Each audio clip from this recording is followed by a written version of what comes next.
오늘 이 아침에 하나님의 큰 은혜의 역사가 우리의 삶 가운데 열매로 함께 맺어질 줄 믿습니다. 예수님께서 빌라도의 뜰에서 재판을 받으시고 최종적으로는 사형의 언도를 당하십니다.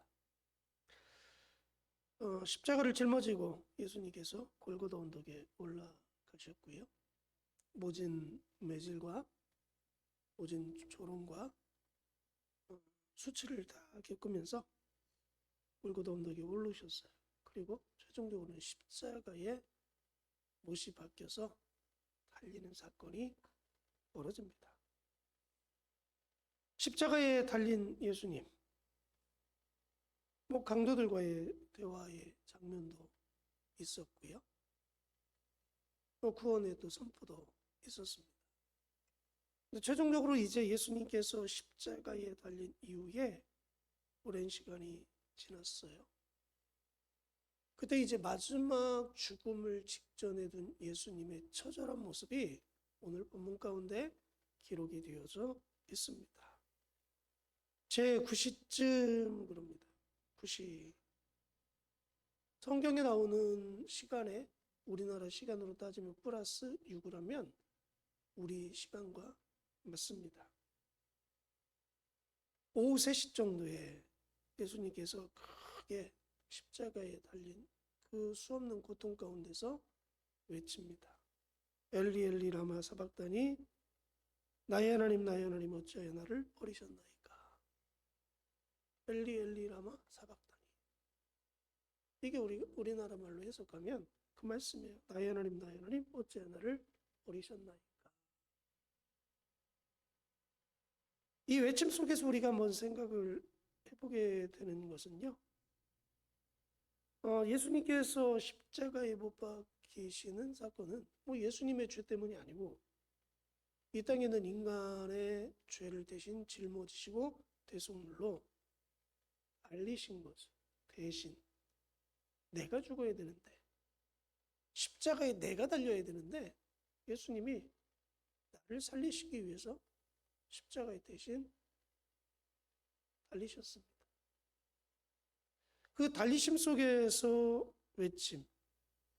근데 하나님께서 거기에 대해서 전혀 반응을 보이시지 않습니다. 철저하게 혼자이신 예수님. 철저하게 혼자. 이 외침 속에서 죄악이 얼마나 무서운가를 다시 한번 우리에게 보여주고 있는 것입니다. 죄의 삭은 뭐예요? 사망입니다. 죄의 삭은 사망입니다. 죄를 지면 반드시 죽는다는 것을 예수님께서 십자가에 친히 우리에게 보여주고 계신 겁니다. 우리는 죄를 너무 쉽게 생각합니다. 죄 그러면 큰 것만 생각해요. 근데 하나님 볼 때의 죄는 형제를 미워하는 것도 죄고요. 시기하고 질투하는 것도 죄악이고요. 방탕한 것도 죄악이고요. 소소한 조금만 것들을 우리는 너무 쉽게 넘길 때가 있는데 그 모든 것들이 하나님 볼 때 성경에서는 죄악된 것들이라고 그래요. 근데 죄의 무서움은 뭐냐? 심판이고 죽음입니다. 우리가 십자가를 바라볼 때마다 내 삶을 철저하게 검증을 해야 되고요. 그래서 나의 삶 속에 죄악이 있다면 빨리 하나님 앞에 회개에 기도하는, 그리고 내 삶을 다시 정상으로 돌아오는 그런 결단과 그런 절제와 그런 회복이 반드시 있어야 됩니다. 근데 우리는 죄악을 져놓고 회개합시다 그러면 말로 몇 마디 하나님 앞에 하나님 나 이러이러한 죄를 졌습니다. 용서해 주세요. 예수님의 이름으로 기도합니다. 나 회개했어. 용서받았어. 회개하면 하나님 내 죄를 기억하시지 않는데. 맞죠? 회개하면. 근데 그 회개의 진정함이 뭐냐? 삶의 변화입니다. 입술의 몇 마디의 고백이 아니라는 거예요, 회개는. 회개는 반드시 삶의 변화가 따라올 때, 그것이 진정한 회개죠. 삭개오가 그 모습을 우리에게 잘 보여주죠. 예수님을 만났을 때 자기가 한 죄악의 그 모습들을 돌이키고 회복시켜 나가는 그 고백이 있고 그 삶이 있었습니다. 죄악이라는 것은 그렇게 무서운 겁니다. 심판받고 죽음당하는. 예수님은 하나님의 말씀 따라서 그대로 인간이 걸어가야 될 그 심판과 죽음의 길을 대신 그대로 걸어가셨어요. 그러면서 우리에게 보여주는 게 뭐냐?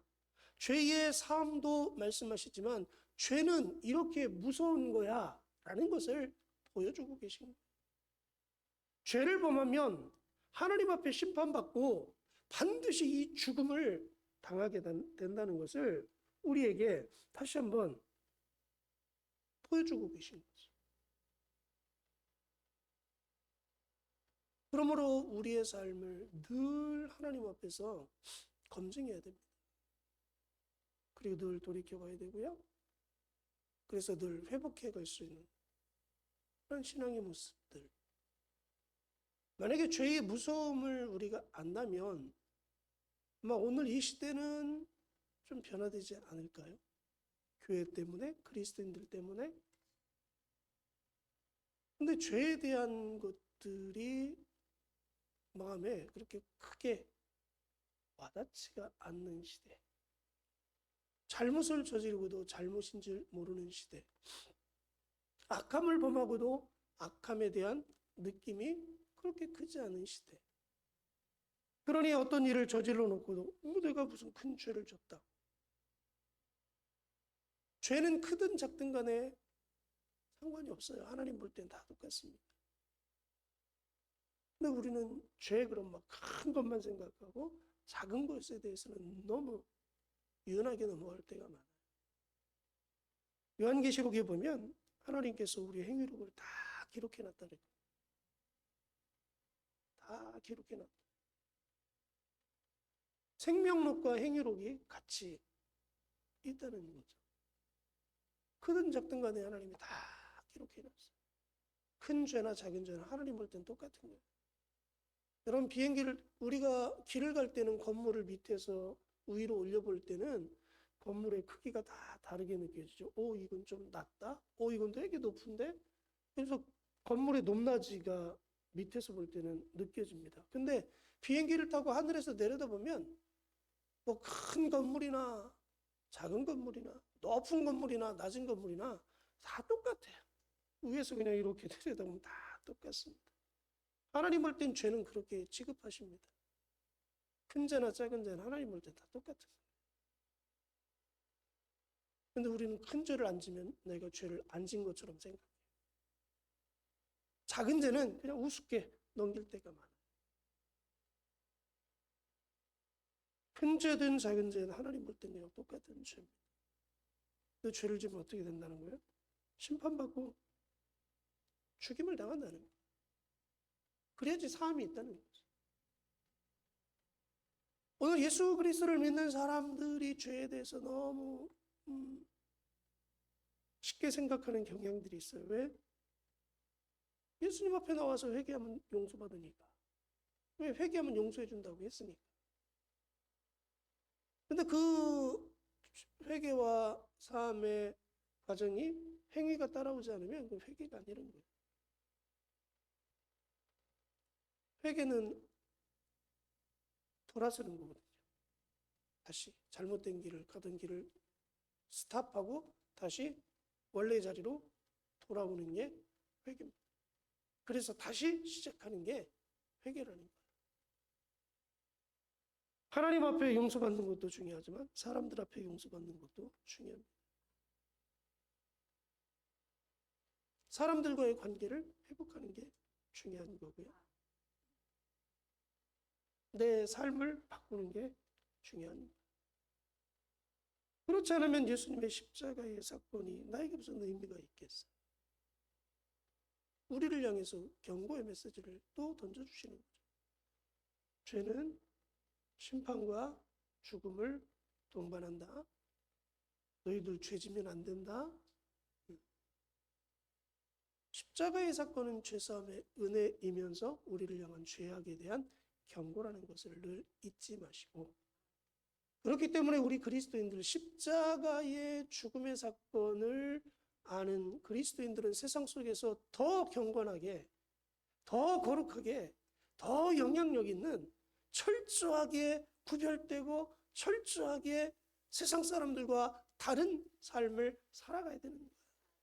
언어도 달라야 되고요, 생각도 달라야 되고요, 행동도 달라야 되는 거예요. 왜?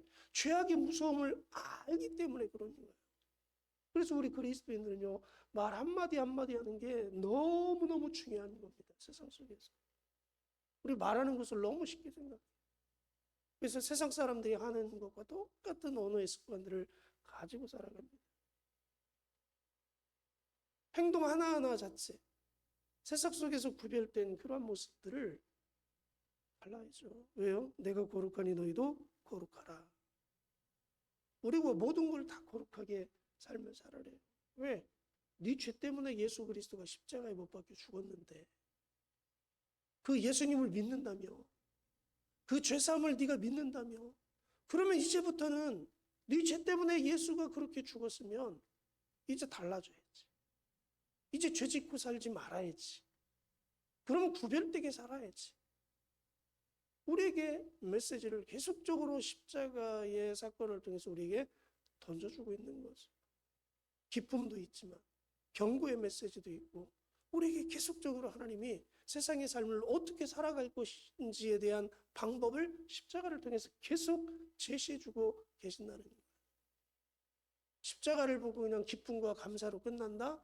십자가가 주는 온전한 메시지의 의미를 내가 모르고 있는 겁니다.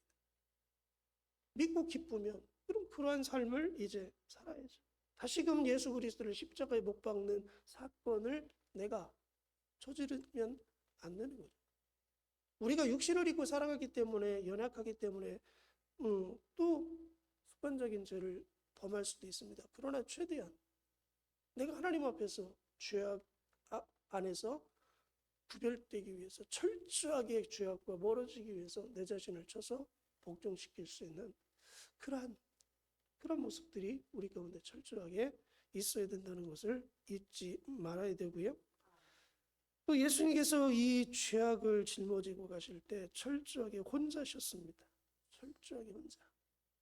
때로는 직분과 사역과 사명의 길이 철저하게 혼자일 수 있다는 것을 우리는 잊어서는 안 됩니다. 왜 나만 이거 하지? 사명의 길은 그런 겁니다. 함께 해주면 좋은데, 당연히 함께 해줘야 되지만 때로는 내가 홀로 져야 될 그 사명이 있어요. 우리 교회 안에서도 내가 홀로 져야 될 사명의 길이 있는 것이고요. 세상 가운데서도 하나님이 나에게 원하시는 철저히 외로움 속에 걸어가야 되는 그 길도 있다는 것을 우리는 늘 잊어서는 안 됩니다. 왜 우리가 철저하게 혼자일 수밖에 없느냐? 그래야지 하나님을 찾거든요. 그래야 하나님을 의지하거든요. 그래야 하나님 앞에 간구할 수 있는, 그래서 그 사명을 끝까지 완수해 갈 수 있는 힘과 능력과 은혜를 공급받게 되어 있습니다. 예수님의 외침이 오늘 우리를 향해서 다시 한번 십자가가 무엇이고, 나에게 당연히 십자가는 죄사함과 구원이지만 오늘 세상을 살아가는 나에게 주어지는 또 다른 메시지가 세상 속에서 철저하게 구별되고, 철저하게 거룩하고, 철저하게 죄악의 무서움을 알고 삶을 살아가야 된다. 그리고 사명의 길은 때로는 철저하게 외로움 속에, 그러나 그 외로움 속에 하나님을 찾고 하나님과 만나고 하나님과 깊은 영성의 관계를 이루며 걸어가는 길이라는 것을 다시 한번 잊지 마시고요. 오늘 우리가 십자가를 생각해 보면서 내 삶의 모습들을 철저하게 돌이켜보고, 끊어야 될 것들 끊고 돌이켜야 될 것 돌이키고 내가 어떻게 거룩한 삶을 살아가야 될 것인지, 내가 버려야 될 것은 무엇이고, 내가 하나님 앞에서 언어, 행동, 습관, 그러한 것들의 악함들이 있다면, 세상에 구별됨이 없다면 이 시간 우리가 회개하면서 하나님, 내가 하나님의 거룩함을 회복해 나가면서 나를 통해서 거룩함이 사람들에게 영향력으로 끼쳐지게 하시고, 내가 온전히 하나님의 자녀로 십자가의 사건을 믿고 예수님의 제자로 따라가는 자로서의 온전함을 회복시켜 달라고, 또 그러한 영향력의 사람이 되게 해달라고 우리 같이 한번 기도하고요. 우리 사랑하는 몸된 교회를 위해서, 우리 성도들의 가정과 기업을 위해서, 또 육신적으로 연약하고 연약한 분들이 빨리 회복될 수 있도록 위해서 우리 같이 한번 기도합니다. 참 좋으신 아버지 하나님 감사합니다.